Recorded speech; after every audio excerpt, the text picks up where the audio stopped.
In our last session, we talked about stuff, about keeping up with the latest and greatest. For a lot of us, smartphones are at the top of that list of things we think we need to buy every year when the next release comes out. To be fair, the average person spends 4 hours and 10 minutes on it every day. Over 5.2 billion people use it worldwide, and 87% of people feel anxious when they leave their phones at home. The first mobile phone came out in 1983 and was known as the brick. And now, 40 years later, the data tells us people are obsessed with their phones. So what's so special about a smartphone? It's not because your phone can make calls. Any phone can do that. For one thing, a more accurate description of these devices would be a smart camera. Can you even remember the last time you took a photo with something other than your phone? Smartphones have become everyone's default camera. We can take a picture, edit it, and then send it to people or post it online. Or what about the App Store, or emails, or making video calls? In reality, our phone is a little computer that we hold in our pockets and fit in our hands. We wear out the web browser. It gives us instant access to information wherever we are. Fact checks take seconds. And maps? What would we do without GPS in our lives? See, while mobile phones have been around for years, it's the features of a smartphone that make it valuable. But just like with our phones, we often associate value with features. Our world tells us that something is more valuable if it can do more things. Unfortunately, the same is true when it comes to people. Too often, we find our value in what our special features are. Not just physically, but in what and in how much we're able to do. And before we know it, our identity is stolen by what we can do, what we can accomplish, or our level of personal success. We, too, want to outshine other people. Maybe you felt valuable when you got a raise, or when you scored more points in the pickup basketball game down at the Y or won the tennis match. Or maybe when people say how young you look, or when you win the HOA or PTA spot on the board, or when you can finally afford the nice car, or when you look at your bank account. But what if your value has nothing to do with what you can do? What if you're more than what you're able to do or what you bring to the table? Think of it another way. The worth of an apple tree isn't measured by how many apples it produces. Those apples reflect something so much more significant. The apple has a strong and healthy root system. Its roots are grounded and they run deep. And because of that, it's able to produce apples. Today, we're going to look at a letter the Apostle Paul wrote to the early Colossian church. Prior to becoming an apostle, which means messenger or ambassador, Paul was a Pharisee. He was a Jewish religious leader who was known for his strict adherence to the Torah, which is the first 5 books of the Old Testament. Because of this religious devotion, Pharisees believed they were better than everyone else. Paul even said he was a Pharisee among Pharisees, the best of the best. In this first chapter of Colossians, Paul wrote this: Christ is the visible image of the invisible God. He existed before anything was created and is supreme over all creation. For through him, God created everything in the heavenly realms and on earth. He made the things we can see and the things we can't see, such as thrones, kingdoms, rulers, and authorities in the unseen world.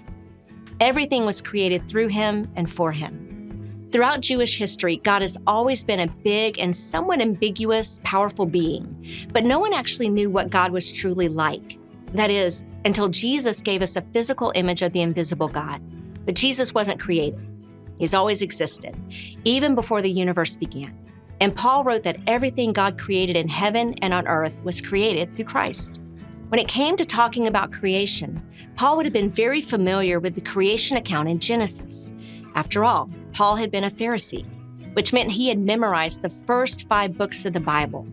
So Paul would have been able to quote the end of the creation story, which says this: So God created human beings in his own image. In the image of God, he created them. Male and female, he created them. So humans are created in the image of God, the creator of all things. And you are a human, so that includes you.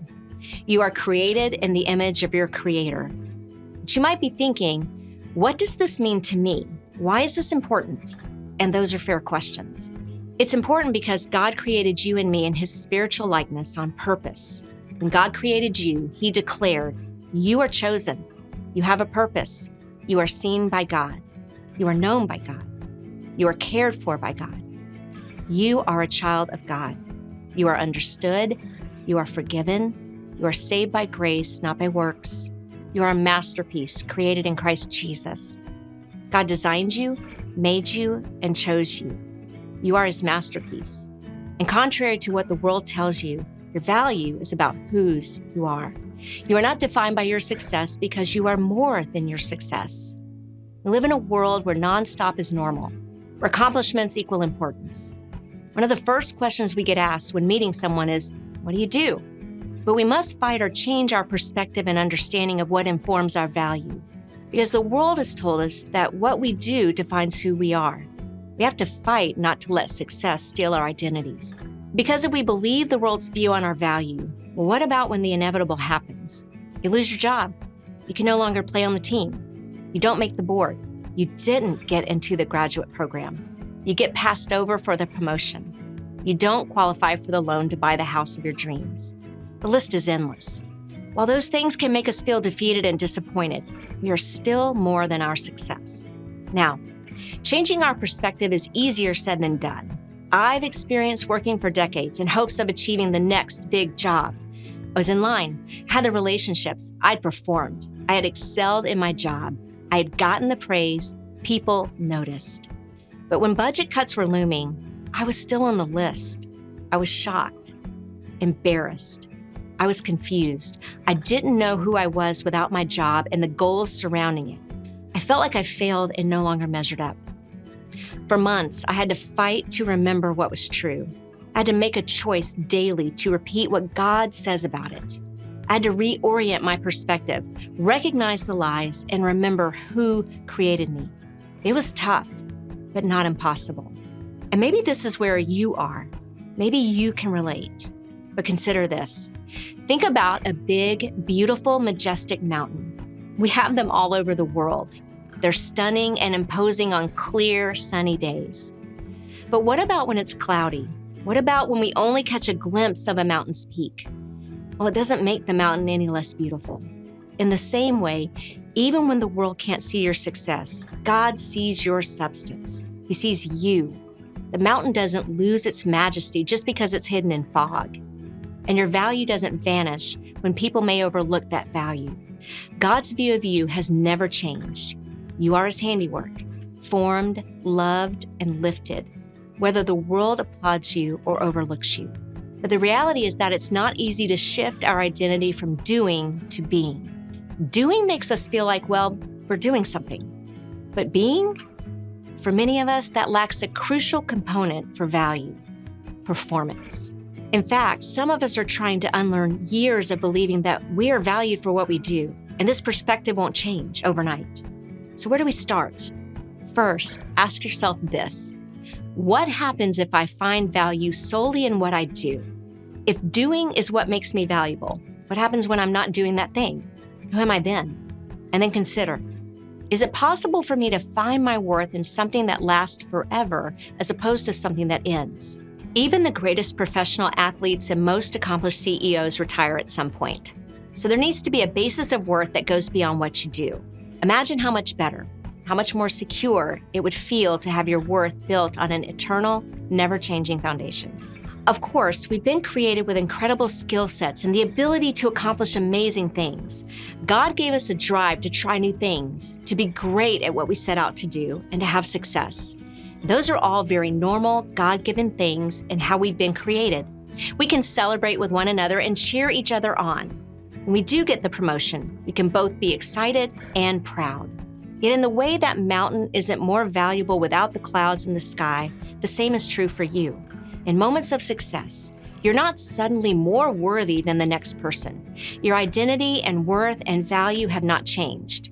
God created you for all those great and wonderful things, but he is also more concerned about who you are than what you do. And think about this.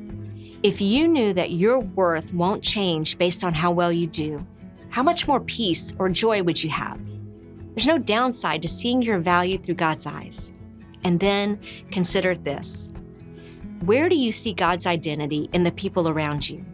Identify where you see God's identity in someone else. Look at the people around you, your family, friends, your neighbors, or coworkers. We are created in the image of God. Then God is reflected in each person. So, where do you see God? And then it's your turn. Where do you see God's identity in yourself? This can oftentimes be more challenging. Where do you see God's image in yourself? Are you kind and compassionate? Do you love people well? Are you a good listener? Are you present? Is your life marked by peace? Sometimes it's hard to identify or acknowledge God's image in yourself, but that's part of why God designed us for a community. We need one another. We need to tell each other how we see God in one another. We need to remind others and be reminded that whose we are is more important than what we do. And when we stumble and fall into the trap of believing that what we do gives us value, we need to lean on each other as we relearn and redefine ourselves by God's truth instead of the world's standards. You are more than your success.